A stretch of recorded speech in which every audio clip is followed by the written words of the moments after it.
Hello and welcome everyone to today's Compassion in Action webinar, What is Race and Why Does It Matter? Implicit Bias in Primary Care Medicine. I'm Stephanie Adler-Yuan, Director of Education and Training at the Schwartz Center for Compassionate Healthcare, and I'm your moderator for today's session. The Schwartz Center is a national leader in the movement to make compassion a vital element in every patient-caregiver interaction. Before we begin the formal presentation, let's go over a few details about today's webinar. The Schwartz Center's Compassion in Action webinar series is funded in part by a donation in memory of Julian and Eunice Cohen. Today's program will be 60 minutes long. The first 45 minutes will consist of a presentation by our wonderful guest speaker, and that'll be followed by a 10-minute question and answer session. We welcome your questions. Today's program is being recorded and will be available on the Schwartz Center's website within a week after the session. Please note that all attendees are participating in listen-only mode, but you can interact with our speakers by using the questions pane, which should be appearing on your screen. If you have any questions, please just type them into the questions pane and send them our way, and we'll address as many of them as we possibly can at the end of the presentation. And last but not least, as you exit the webinar, you will receive an electronic survey that we ask you to take a minute to complete so we can capture your assessment of today's program. Your feedback is important to us. And now, it is my absolute pleasure to introduce my colleague and our host for today's session. Dr. Beth Lown is Chief Medical Officer here at the Schwartz Center for Compassionate Healthcare, and she's also Associate Professor of Medicine at Harvard Medical School. Welcome, Beth. Thank you, Stephanie, and good afternoon. Thank you for joining us today for our Schwartz Center Compassion in Action webinar. As you probably know, this past fall, we hosted our second National Compassion in Action Conference in Boston with the goal of convening clinicians, health system leaders, and others who are committed to making compassion a priority in their organizations and in their communities. The conference was a resounding success. We had hundreds of healthcare doers, thinkers, leaders from across the country and around the globe sharing insights, innovations, all in the name of compassion. And we are really looking forward to having yet another Compassion in Action healthcare conference this coming June 14th through 16, 2020. So save the date. We'll talk more about that later. Today's guest speaker, Juliette Blount, was one of our absolutely exceptional speakers at our last conference. We're thrilled that she accepted our invitation to bring her talk to a broader audience here today.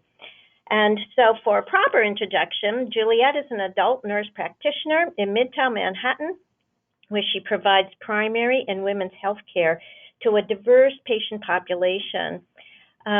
Ms. Blount holds a bachelor's degree from Howard University, received her master's degree in nursing and adult nurse practitioner certification from Hunter College of the City University of New York, and she's an alumna of the Duke Johnson & Johnson Nurse Leadership Program.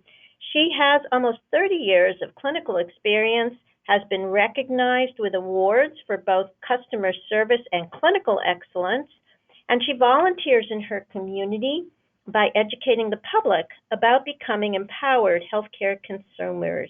Ms. Blount's professional interests include reducing racial implicit bias and health disparities for patients of color. And today, she'll be inviting all of us to think hard about our individual identities, how they inform our relationships of care. She'll explore definitions of race, ethnicity, and culture, interrogate assumptions about racism and implicit bias, and delve into how social determinants inform our understanding of health and wellness. So welcome, Juliette. Thank you, Beth. I'm so happy to be here today. Well, we're very, very eager to hear your presentation, so I am going to turn the program right over to you. Thank you so much. So thanks everybody for joining us. Today we are going to explore the genetics of race and race as a social construct. We're going to define personal, racial, ethnic, and cultural identity. We'll define and explore racism and implicit bias, and we'll define and explore social determinants of health. Next slide. When we go to yoga class or to the gym, our workouts may make us feel uncomfortable, but we do them because they make our bodies stretch and grow. When we go to school to become registered nurses, nurse practitioners, physicians, social workers, the process is uncomfortable, but we do it because it makes our mind stretch and grow. Talking about race may be uncomfortable, but leaning into the discomfort is what will make us stretch and grow in our own humanity. This presentation is not about making us uncomfortable. It's literally about life and death for our patients. Courage is what it takes to stand and speak. Courage is also what it takes to sit down and listen. It takes courage for me to speak to you about race. I'm asking that you have the courage to listen with an open heart and mind. Next slide. So what is race? We're going to jump right into this talk by exploring race and genetics. But first, a question. Stephanie, let's go to the first poll. Thanks. Here it comes. Everyone ready? Okay, our first poll for all of you today, this is going to be the first of 3.5. Do you believe that race is genetically determined? So we're going to ask everyone to select one of the following. Yes, you do believe race is genetically determined. No, you do not. And you're not sure. So we made room for not sure there. So if you're on the webinar and you wouldn't mind clicking over to tell us what you think about race and genetics, or giving us your best guess. Okay, thank you everyone, fantastic, great participation. All right, we'll close the poll and Juliette will share our results, okay? So look at this is fascinating. So we saw that 46% of you believe that race is genetically determined, 33 said no, and 20% said not sure. So what do you think, Juliette? That's actually pretty typical when I ask this question, and when I've done this talk in the past, so I'm actually not surprised. Okay. But I'm gonna talk about why race is not genetically determined. Okay, so we'll tuck those results away for you. Thank you. Sure. So next slide. Is race genetic? The short answer is actually no. The long answer is a little bit more complicated. This is an excellent article that you see there on the slide that unfortunately requires academic access. So I've attempted to summarize it in a few bullet points. So the first point is that over the past 100,000 years, modern humans migrated from Africa to other parts of the world, and this spread has left a distinct signature on our DNA. Scientists have identified millions of genetic variations or mutations as they sequence the human genome as part of the Human Genome Project in 2001. Skin color or facial features are examples of genetic variants and are used to divide people into races. Genetic variants that occur at different frequencies around the world can be used to sort people into groups according to their ancestral geographic origin. People from different populations are just slightly more different from one another than are individuals from the same population. That's a little bit challenging to wrap your brain around. So in other words, believe it or not, my genetic connection to the current family in the White House may just be slightly more different than my genetic connection to the previous family in the White House. The take-home message is that we as humans are genetically more alike than we are different. There are several mutations that have specific effects on health. When discussing race and genetics, people frequently ask, well, what about sickle cell? And what about, that's considered a Black disease? And what about cystic fibrosis, commonly considered a white disease? People who inherit one copy of the sickle cell mutation show some resistance to malaria. The mutations responsible for sickle cell disease result from genetic changes that were protective against malaria in areas of the world where it was prevalent. Many people are surprised to learn that there are people in southern Italy and Greece with sickle cell disease. But Black South Africans have historically had a low incidence of sickle cell because of low incidence of malaria in the area. People with cystic fibrosis genetic variant may be less prone to dehydration, resulting from cholera, which was once a common disease in Europe. The symptoms of these diseases arise only in people who inherit 2 copies of the mutations. If you're confused but intrigued by this, I highly recommend an excellent audio from the Franklin Institute Speaker Series, which includes an interview of a geneticist and an author in the area of social justice that unpacks race and genetics in more detail. The link's included on my website, which I'll show at the end. Next slide. So are ethnicity and culture the same as race? To keep definitions of ethnicity and culture simple and relatable, I like to think of ethnicity as heritage and culture as factors that influence our lived experience. I often have this discussion with patients who identify as Jewish. Being Jewish is not a race. It's an ethnicity and a culture.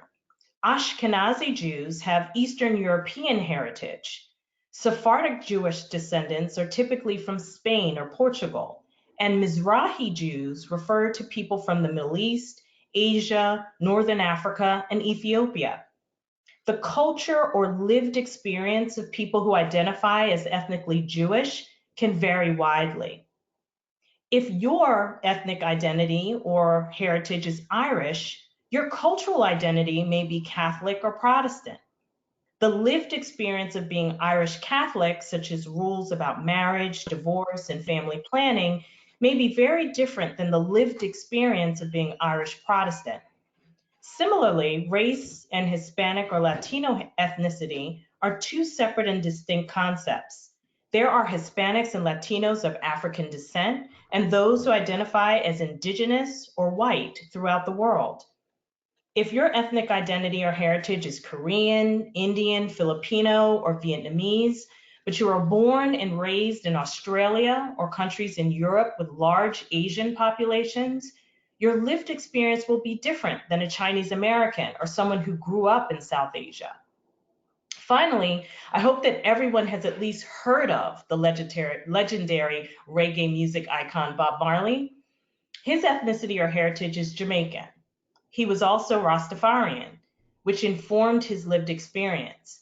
Not all Jamaicans are Rastafarians, and not all Rastafarians are Jamaican. I encourage you to watch the 2012 documentary Marley, which may be hard to find now that it's no longer on Netflix, but I'm sure you can find it somewhere. It's excellent from a musical perspective, of course, but it also speaks to the issues of race, ethnicity, and culture. It also speaks to the impact of race and culture on his untimely death from late diagnosis melanoma at the age of 36. Think about how you identify ethnically and culturally, and we'll do a little exercise in a few minutes. So next slide. If race isn't genetic, then what is it? Race is a social construct. A social construct is an idea that's been created and accepted by the people in a society. Race and ethnicity both represent social or cultural constructs for categorizing people based on perceived differences in physical appearance and behavior. Basically, this means that we as a society have created and defined race. We're going to talk about the historical context of how we've come to define race in the United States. You're going to hear the word colonialism a lot as we talk about our history. Colonialism is defined as a political economic phenomenon whereby various European nations explored, conquered, settled, and exploited large areas of the world. So the next 2 slides are a little content rich, so I ask that you bear with me. I'm going to quickly go through just a few highlights or low points, depending on your perspective, that shape the racial landscape of the United States. So British, French, and Dutch colonialism and slavery started around 1600 and went until 1775. Permanent slavery for Africans was established in 1676. Categories in the first US Census included free white men and women, other free persons, and slaves. The Indian Removal Act of 1830 authorized the appropriation of millions of acres of Indian land. The Mexican-American War ended in 1848, and large portions of what are now Colorado, Arizona, New Mexico, Wyoming, California, Nevada, and Utah became part of the United States. The Emancipation Proclamation of 1863 freed slaves in the states not under Union control, but slavery was not officially abolished until 1865 by the 13th Amendment. The purchase of Alaska from Russia in 1867 added Alaskan natives to the population. And the Spanish-American War of 1898 resulted in the Philippines, Cuba, Samoa, Guam, Puerto Rico, and Hawaii becoming US territories. The takeaway message I'd like you to get from this slide is the impact of colonialism and slavery on the racial, ethnic, and cultural diversity of the United States. From indigenous people being colonized by Europeans, to enslaved Africans being brought to America, and then the United States colonizing people in other countries. How many Americans are aware that the Philippines and Cuba were once territories of the United States, much like Puerto Rico is today? I think that many people forgot that Puerto Ricans are US citizens until Hurricane Maria in 2017. I strongly encourage everyone to listen to the 1619 Project podcast that complements the historic New York Times Magazine series that commemorated the 400-year anniversary of slavery in the United States this past August. And watch 13th, the Ava DuVernay documentary on Netflix, which speaks to how the United States solved its free labor issue after slavery was abolished and discusses the impact that this has had on public policy today. I'm also going to quickly go through some legal highlights or low points, again, depending on your perspective. Whites-only laws legalized racial segregation in the South from 1876 through 1965.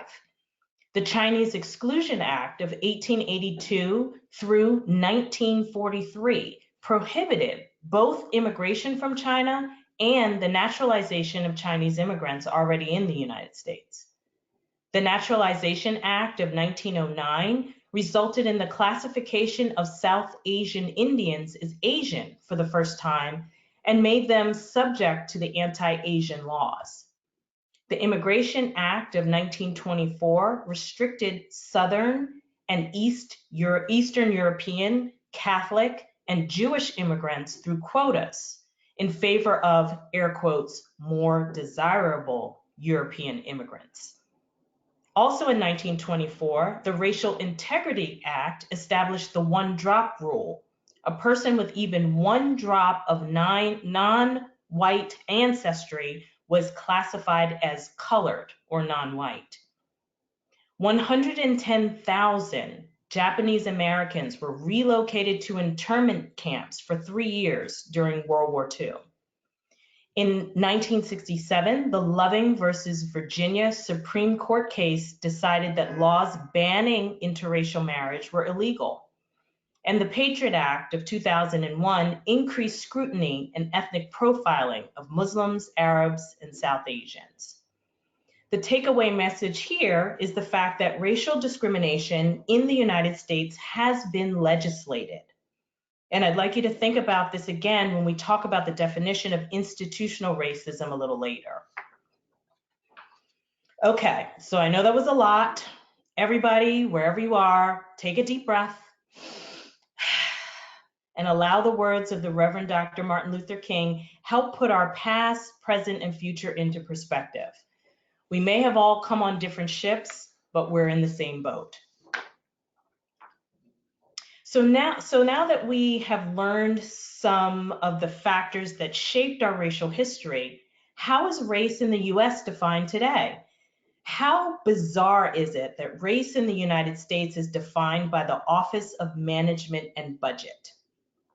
The OMB standards were developed in cooperation with federal agencies to provide consistent data on race and ethnicity, to enforce civil rights laws, and monitor equal access in housing, education, employment, and other areas for populations that have historically experienced discrimination because of their race or ethnicity. Categories represent a social political construct designed for collecting data on the race and ethnicity of populations in this country and are not genetically or scientifically based. You'll hear me say that over and over again. It's important to remember that race is a social construct and that race is defined differently by different societies. In Brazil and South Africa, Brazil and South Africa are countries with similar racial histories as the United States. In Brazil, racial categories were reduced from 5, white, Black, brown, Asian, and indigenous, to 3, white, Black, and brown, because less than 1% of the population in Brazil identified as being of Asian or indigenous descent in their 2000 census. So they just got rid of the categories. In South Africa, current census classifications are white, Indian or Asian, colored, and Black African. We used to call people colored in the United States, but that's no longer acceptable. It's interesting to think about how we would be classified racially if we lived in another country. I encourage you to listen to an interview with The Daily Show's Trevor Noah talking about his book, Born a Crime, and his experience growing up biracial in South Africa. So there are 6 official racial categories in the United States as defined by the Office of Management and Budget. Remember what we said about the definitions of ethnicity and culture, which are not the same as race. So first is American Indian or Alaska Native, Asian, Black or African American, Hispanic or Latino, Native Hawaiian or other Pacific Islander, white, and the OMB standards permit individuals to self-identify as more than one race. Okay, so now that we know how race is defined in the United States, let's self-identify. I'll go first, and then you guys have a chance to do it in just a moment. So I identify racially as Black, ethnically as Black, and culturally as African American. My DNA confirmed my family's oral history that we are descendants of enslaved Africans. This profile has changed since I made this slide. In fact, I just got an email yesterday from Ancestry.com. Ancestry.com continues to make changes to profiles as they gather more genetic data from people of African descent. The article on race and genetics that I referenced earlier states that mixing of groups is also apparent in many individuals who believe they have only European ancestors. Approximately 30% of Americans who consider themselves white have less than 90% European ancestry. Okay, now it's your turn. We'll go to the second poll. And we're going to try something different. So I'll turn it over to Stephanie. Great. Thank you, Juliette. Hi, everyone. So bear with us on this one because we thought it was important enough to hack the platform a little bit. So what you're going to see is I'm going to launch a poll and you're going to see some options answering the question, what is your race? If you see one that you identify with, you can click it. If not, you can click not applicable. And then I'll launch a second poll and you'll see some additional options, okay? So there's gonna be 2 different screens of options. So you can hit NA if you don't see one that you identify with and wait for the one that you do see that you identify with. Okay, so let's see what we can do here. So round 1, what is your race? Now, oh, we don't have the NA showing up, which is interesting. But if you identify with, do you see that, Juliette? I do, yes. Oh, strangely, I do not. So if you identify as American Indian, Alaska Native, Asian, or Black African American, or none of the above, just let us know. We'll give everyone 10 more seconds, and then we'll close the poll. All right, I'm getting ready to close the poll, and I will show you the results of this first data capture, sharing the results. And in this first one we see we have 1% of our participants identifying as American Indian or Alaska Native, 2% identifying as Asian, 23% identifying as Black or African American, and 3/4 of you have said not applicable on these options. Okay, got that, Juliette? Got it. Okay, so we're going to hide these results and do round 2. Okay, so here's some additional options for all of you.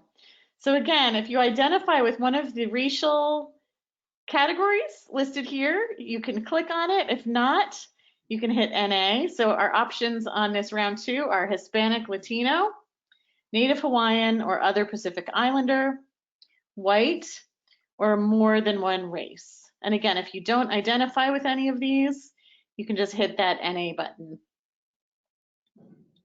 Thanks, everyone. We have fantastic participation. Okay, so I'm going to close the poll and we'll see what we've got for the next round here, sharing results.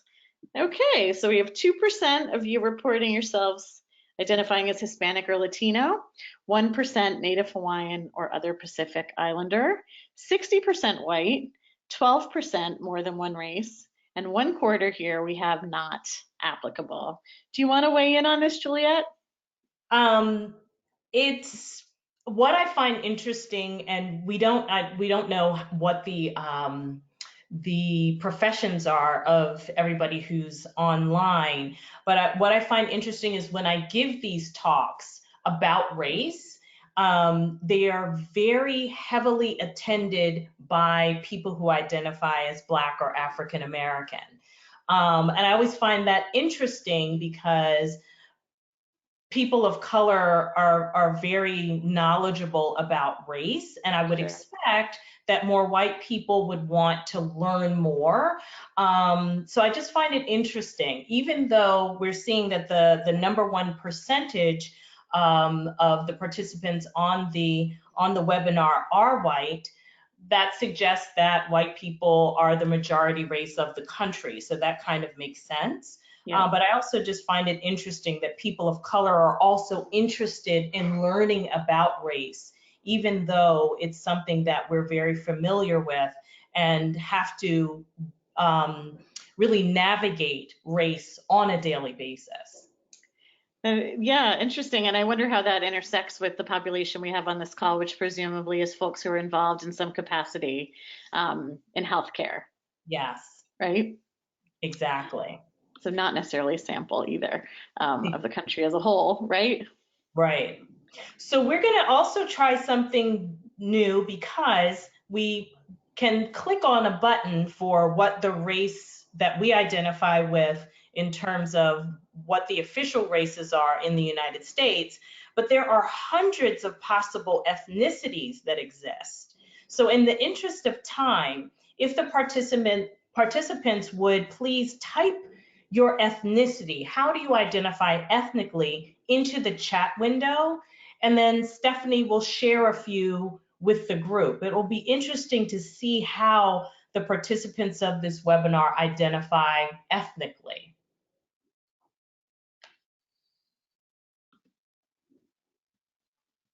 I see that someone on the call has raised their hand. Unfortunately, we're not able to unmute our attendees right now. So if you do have a question and you've raised your hand, please feel free to use the questions pane or the chat pane.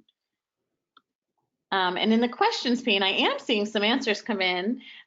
We did have one actual question, Juliette, which is, and then I'll read some of our answers, which is someone asking why there was no African category as opposed to Black, African American, why not separate the two? So I don't know if you want to dig into that now or hold on that for later. Well, I can answer the short answer is that the Office of Management and Budget of the United States government is the body in this country that determines what races exist in this country. Now, if you went to another country, African, although I'm not sure, I have no idea if that would be an option. But in this country, those are the options. It does become a little bit challenging. And that's why when I said how I identify ethnically as Black, because as a descendant of enslaved Africans, after 400 years of slavery, I identify with Africa, but I do not identify as being African, as someone who recently immigrated from the continent, from Senegal, Nigeria. So it's, again, race is a social construct. It's something that we as a society have determined.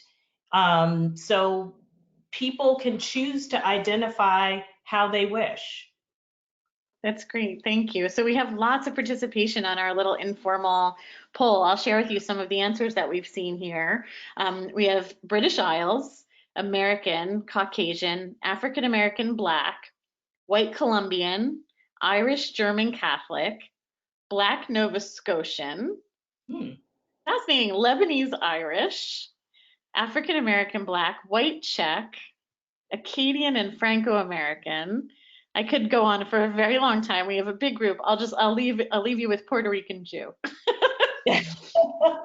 There's hundreds of different possibilities, and it's just interesting to see just how ethnicity and culture are actually almost more important than race from a richness and a lived experience perspective. All right, so let's move on. A little bit more to cover here. So now that we've defined race, I actually have a story to share. I have a 12-year-old son who attended a predominantly white, wealthy school from kindergarten through 5th grade. He was one of 10 Black kids in his grade of almost 100 children. When he was in 4th grade, I received an email alerting parents to an incident that occurred during an assembly when it was announced that racial affinity clubs for kids of color would resume. Affinity clubs bring together people who have something important in common. The affinity clubs may be kids of divorced parents or kids who identify as LGBTQ. In this case, the club was for kids of color. Affinity clubs have been very successful in helping children to share their challenges, find mentorship, or seek guidance. During the announcement about the club, several white kids yelled out, "That's racist." Is it? So we have another poll just to keep everybody engaged in the conversation. Okay, here we go. So do you think that affinity clubs are racist? Let us know what you think. Yes, no, or are you not sure? And that is okay too. And then this is our last poll. But thank you all for your participation. Okay, anyone else want to weigh in? I'll give you 3 more seconds. Fantastic. Thank you, everyone. And we'll close the poll. You ready for the results, Juliette? Yes, I'm excited. All right, here we go. So 6% said yes, they are racist. 65% said no, and a full third isn't sure. Turn it back to you. That's also interesting, and this is really your opinion, and it's fine. I'm not trying to change your opinion at all. Although in the next slide, we're going to talk about the definition of race and racism, which may actually change your opinion about racial affinity clubs going forward. So are race and racism the same thing? Race is defined as, or the term used to refer to groupings of people according to common origin or background, and is associated with perceived biological markers. In other words, race is just a label that we as a society have created to classify people. Racism, on the other hand, is the use of race to establish and justify a social hierarchy and system of power that privileges, preferences, or advances certain individuals or groups of people, usually at the expense of others. In my experience, many people are confused about whether simply talking about race is in and of itself racist. For example, one of my patients dropped off a small gift for me at the front desk, but did not include a card or a name, so I didn't know who it was from. I have a patient of South Asian or Indian ancestry who was always dropping off small gifts. So I asked the admin who brought it to me, who is white, if the patient who dropped off the gift was Indian. When I asked her about the patient's race, she got this look of panic on her face and said, I don't know, she might have been Indian. And then she quickly left my office. And I was like, okay. So when I opened the gift, it was a souvenir from Jamaica. And I knew instantly it was from one of my patients who's of Jamaican heritage and happens to look a lot like me, who dropped it off. In the admin's defense, we cannot always identify a person's racial or ethnic identity by looking at them. However, the admin could have said, I'm not sure, but I think she was Black. Identifying a person by race or ethnicity is not racist. Racism starts with the therefore. If the admin had said, I'm not sure, but I think she's Black, I don't know how she can afford to bring you gifts. Black, therefore poor.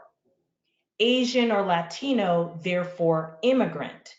Native American, therefore alcoholic. Pacific Islander, therefore obese. White, therefore opioid addict. So we'll talk about this more later when we talk about implicit bias.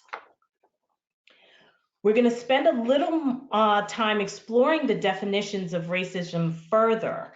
There's several excellent TED Talks that I encourage you to watch to learn more about what is and what is not racism. So the first type of racism is institutionalized or structural racism, which impacts the media, voting rights, representation in government, and legislation. Also, the control of access to the goods, services, and opportunities in society based on race, as well as control of and access to quality education, decent housing, gainful employment, a clean environment, and financial resources. I'll give you an example about how institutional racism can play out in healthcare.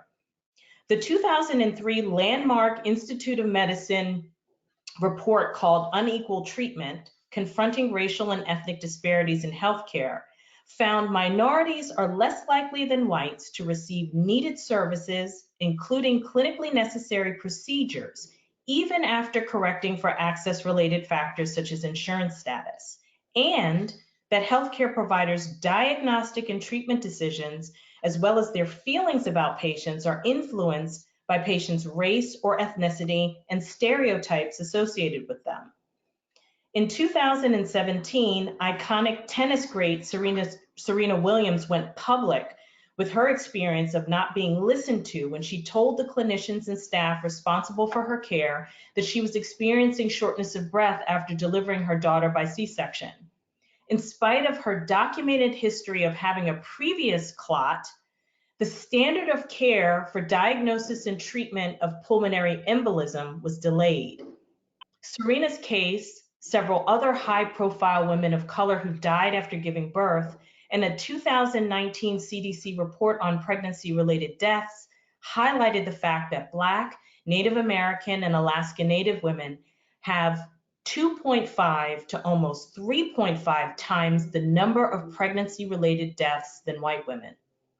Serena's celebrity and wealth could not shield her from being unseen, unheard, disbelieved, and dismissed, as experienced by so many women of color when navigating healthcare.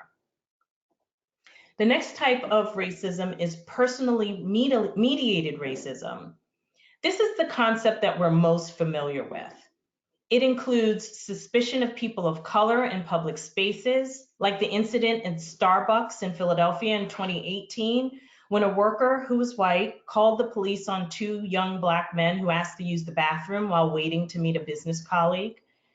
Personal mediated racism also includes microaggressions, which are indirect, subtle, or unintentional discrimination. For example, when someone asks if they can touch my hair, or often they don't even ask and just reach out and start touching it.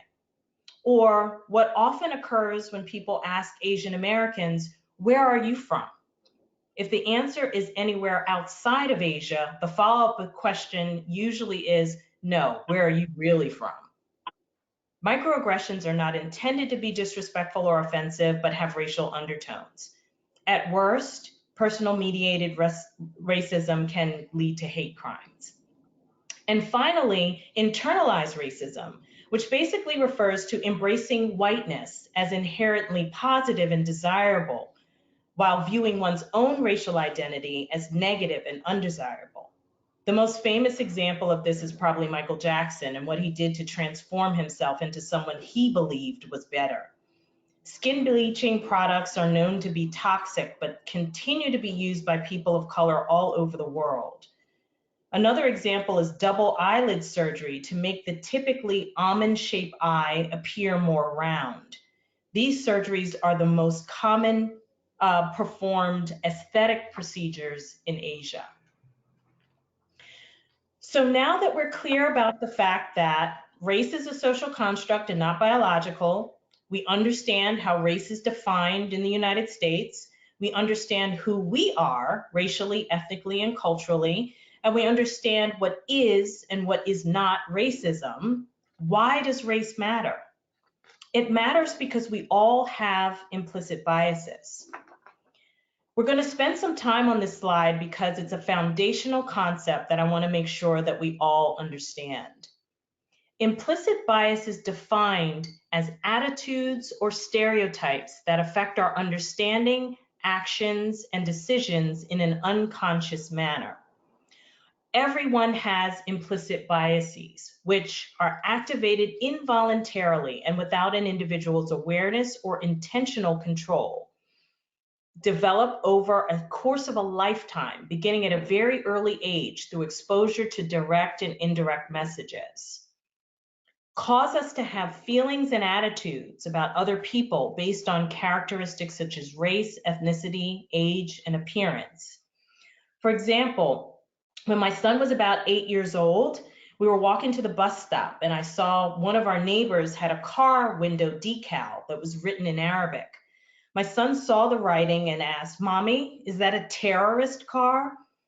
I couldn't even be impressed by my 8-year-old recognizing Arabic script because I was so traumatized by the fact that he was making an association between Arabic and terrorism. But if you think about how many times we hear Muslim terrorist, Middle Eastern terrorist, Arab terrorist over and over and over again, it's not surprising how these biases can become ingrained. Everyone has implicit biases which are different from known biases that individuals may choose to conceal for the purposes of political correctness. So most of us know better than to make explicitly prejudiced comments in mixed company, but we may still avoid getting in an elevator with or feel uneasy standing next to someone who's Black or brown. Everyone has implicit biases which may not align with our declared beliefs or reflect stances we would explicitly endorse. Biases are held even by people who consider themselves egalitarian or politically liberal, and by people who truly believe that they do not judge others based on stereotypes. Everyone has implicit biases which are generally in favor of our own in-group, but research has shown can still hold implicit biases against our in-group. I'm aware of my bias in referring women patients to women specialists and patients of color to specialists of color, if available. I'm honest about my bias and when I talk to patients, and to counteract my bias when making referrals, I say to the patients, I tend to refer women specialists and or specialists of color. Is that something that's important to you? Some patients say, no, I just want the first available with someone who's good. Other patients are so glad that I asked that we typically have a conversation about why it's important to them to see a woman or a person of color healthcare provider based on their past experiences. Everyone has implicit biases, which can be both positive and negative. Biases towards people of color are generally negative and have negative health consequences. Asian Americans have been associated with a positive bias called the model minority stereotype that refers to the idea that Asian Americans are smart, hardworking, and relatively problem-free. Although this is positive, these stereotypes, when applied to all Asians, may result in preventing some from receiving necessary resources or support. The positive model minority stereotype can create a double-edged sword and generate a tremendous amount of social pressure to try to live up to unrealistic and unfair expectations. And finally, everyone has implicit biases which can gradually be unlearned through a variety of debiasing efforts. Research shows that intentionally trying to suppress your bias may actually make it rebound, and that addressing stereotypes is likely to be more effective than denial. So implicit bias essentially means that we don't see things as they are, we see things as we are. For those unfamiliar with Anais Nin, she was a Cuban French feminist writer and novelist of the early 20th century. So again, why does race matter? We as a society have decided that race matters in everything. Here are just a few examples to consider. In criminal justice, in 2019 is the 30th anniversary of the attack on the Central Park jogger, Tricia Miley, and the Central Park 5 case, where 5 Black and brown teenagers spent 20 years in prison for a crime that they did not commit. If you're unfamiliar with the case, I strongly encourage you to watch the Netflix series When They See Us, again by Ava DuVernay. Race matters in education. Earlier this year, out of more than 900 spots at Stuyvesant, one of New York City's most selective public high schools, only 7 Black and 33 Hispanic students were actually received offers. Race matters in employment. There have been studies that show Black job applicants are less likely than white applicants to receive an interview callback based on, air quotes, Black sounding versus white sounding names. Race matters in housing. Gentrification of neighborhoods that have historically been ethnic enclaves is displacing people of color all over the country. Race matters in policy. The recent debate about the addition of a question about citizenship to the 2020 census and the potential impact this would have on representation in government and allocation of federal funds. And race matters in healthcare. We've talked about the importance of being very careful about making conclusions about genetic predisposition for disease based on race alone. Race matters in healthcare largely because of social determinants of health. Social determinants of health are defined by the Robert Wood Johnson Foundation as the circumstances and environments where we live, learn, work, and play. Social determinants of health are shaped by the distribution of money, power, and resources at local, national, and global levels, and affect a wide range of health risks and outcomes. Research has shown that health is impacted in a positive way if we have access to basic resources such as housing, food markets, health services, quality education and job training, transportation, recreational activities, social support, and technology. Research has also demonstrated that health is negatively impacted by poverty, housing segregation, such as housing projects, prisons, and homeless shelters, the inability to read, write, or speak English, or poor health literacy, exposure to violence and abuse, discrimination, and racism. Race matters in healthcare because lack of access and negative social determinants of health disproportionately impact people of color. Millions of people in the United States, one of the wealthiest countries on the planet, do not have access to basic resources, which has a negative impact on their social determinants of health and which ultimately results in poor health outcomes. Equity should be our goal. What is equity? In the simplest terms, it means fairness, which is not necessarily the same thing as equality. It's not about everybody getting the same thing. It's about everybody getting what they need in order to improve the quality of their situation. That's my all-time favorite quote. So where do we start? Start to think more about who we are racially, ethnically, and culturally. how we see the world and how the world sees us. Practice talking to people that we know about what we learned today, and be compassionate with ourselves and each other.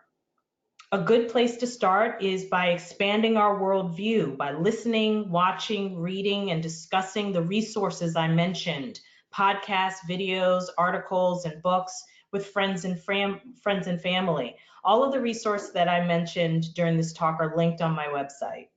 And finally, learn more about our own implicit bias with a homework assignment. So here's the homework. Take the race implicit association test. The race implicit association test measures the strength of associations between concepts such as Black people or white people, and evaluations such as good or bad, or stereotypes such as athletic or clumsy. The test scores suggest that one has an implicit preference for one race relative to another. Basically, the IAT helps identify your therefore. If you're like me, the process and results will be so interesting that you'll start taking some or all of the other tests. Gender, weight, skin tone, there's many. It's free, anonymous, and takes about 5 minutes. This is a really great place to start. Take the test and encourage friends and family to take it as well so that you can discuss the results. Begin to get comfortable with what race is and why it matters. Thank you so much for your time and attention. And I'm going to turn the conversation back over to Beth and Stephanie for questions. Thank you, Juliette. That was really incredible. I just really am blown away by the slides and the content that you've shared with us today. And it really can feel, overwhelming when you see the burden and the legacy of colonialism, of racism, of enslavement in your timeline. It's quite something to sort of try to wrap your head around. Yeah. I wonder, I have taken the IAT. I was really surprised by the results. And I'm wondering if you have thoughts about where to go from there. Awareness is a step, and I'm searching for what's beyond. If you can talk about that a little bit. I think awareness is a step, but I think awareness is critical. And my experience, particularly for white people and even for some people of color, that we are unaware. We're unaware of the history. That's why I spend so much time talking about the history. And we're unaware of who we are racially, ethnically, and culturally, how the world sees us, and how we see each other. When I took the race IAT, I was actually biased against Black people, which of course traumatized me. But again, if you think of how we're impacted by the media, and what was interesting was the most recently disturbing school shooting that was that last week or earlier this week? I was watching a news program, and I found it interesting that one particular news outlet happened to say that the shooter was Asian. And I was like, almost all of the other mass shooters have been white, but they don't say that the shooter is white when they're broadcasting the story. So when we hear over and over and over again, like I mentioned about what we hear over and over again about Muslims and Arabs and people from the Middle East, what we see on the news daily about people of color, Blacks and Hispanics, it gets ingrained. So even as a person who identify as Black, I could be impacted in a way that when I take this test, it even shows that I'm biased against my own race, which is upsetting. But knowing that helps me to have a conversation with my son, to critically analyze the media as we're watching TV and reinforce to him of how he's going to be perceived and to be aware of that as he navigates the world. Mm-hmm. That's really interesting because as you teach, you learn. And so pointing things out, whether to yourself or to your friends or children or colleagues or whatever, really helps you heighten your awareness. I heard also a colleague here who gave a workshop talking about being an upstander instead of a bystander when one notices microaggressions and examples of implicit bias, stereotypes, and the like, which I thought was really helpful just to call it out and name it. Exactly. Because as you do so, I would imagine that you learn from that experience of recognition. You learn from it, and it also really helps the people who are often the only person of color in the room to recognize that they do have an ally and they're being seen. And it makes a huge difference. You may not realize that when you stand up and speak out and call out, the impact that that has on the person who's being the target of the discrimination or the microaggressions.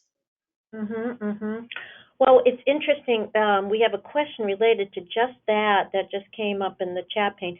Meanwhile, I wonder if we can just, a lot of people are asking for the slide that had Juliette's website. Is there some way we can switch back to that so people can copy down her web address? So the question that came, thank you. The question that came up, let's see if I can see it. There are many who become offended, I think it is what the person means, when you call out bias in real time. I know it's a growth process, but how do you approach that without wanting to offend somebody so that they can learn rather than pull back or resist your observation? I find that if you're getting a sense that this is someone who's going to be offended or embarrassed in particular, it may be helpful to pull that person to the side and speak to them about it still in that moment. It may not be immediate, but within a few minutes of that incident, and pull them to the side so that they're not embarrassed in front of everybody. So that they're not, hopefully won't be as defensive as they would as if they feel that they're being called a racist in front of a room full of people. But the bottom line is that we're going to have to confront some of these things. Conversations are difficult, but no one has ever, had a heart attack, and keeled over from having a difficult conversation in the course of a work environment or something like that. I'm not talking about a heated argument, but I'm talking about bringing to somebody's attention, you know what? Or do you realize that the person that you just said that about is the only person in the room? How do you think that made them feel? You see the look on that person's face when you made that comment. Yeah, it's really, you're talking about doing this in a compassionate way. Right. Which is the best way to connect. I have some more questions. I'm wondering, in terms of additional debiasing strategies, and particularly things beyond education, for example, if there's anything beyond education and encouraging people to take the IAT, and of course to read, to look at all the resources that you've mentioned. Is there any other way that you know that's effective to help with the debiasing that you talked about, so that we can address rather than deny implicit bias and stereotypes and assumptions? Yeah, just really looking at your own circle of friends. Who who is it in your circle of friends? Does everybody in your circle of friends look exactly like you? And if you notice that, rather than beating yourself up about it, just notice that and say, what do I need to do to change that? And that doesn't mean just grabbing people off the street that, people of color and inviting them over for dinner, although it might. But starting to expand your comfort zone, expand your zone of influence, expand the people in your circle so that you have different perspectives. And can experience the richness of culture that we have in this country. Right at our fingertips, right in our office, right in our neighborhood. It's really interesting. So another question, I think we have to, this will probably be the last question. We have many more, but here's a question which is asking about tapping into difference as a resource at the bedside. Is there a way that you have found that to be helpful? Does the quality and safety rationale for sharing this message have any downsides or pitfalls? I know we're running out of time. I'm not sure I understand the question. You said the tapping into difference? That's what the question says. Tapping into difference as a resource, meaning fewer, I'm reading it, meaning fewer errors, more accurate perceptions of what is actually happening. In the moment at the bedside, I think that's what the person means. Sorry. Yeah, I would have to have more of a scenario. Context. A little bit more context. I don't want to assume what they're saying, and in the interest of time, one of the things that comes to mind, if this even answers the question, is that if you are in an interaction with a patient who may not be of the same race or background as you, there may, first of all, to acknowledge that, number one, and number two, there may be things that you need to be aware of in terms of the history, as well as needing to change the way you interact with the patient by saying things different ways multiple times in order to make sure that you're getting your point across. But in the interest of time, I want to respect people's time. I need more context. I think I know what they're asking, but I'm not 100% sure. But I do have an example that would be helpful. But I do appreciate your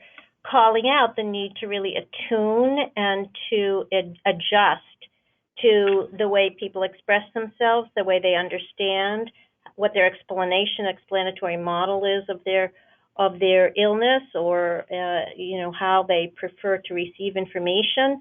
All of that is really, those are acts of empathic attunement, and it is leaning into difference and then trying to figure out how can I join this person to accomplish the best possible outcomes for the patient.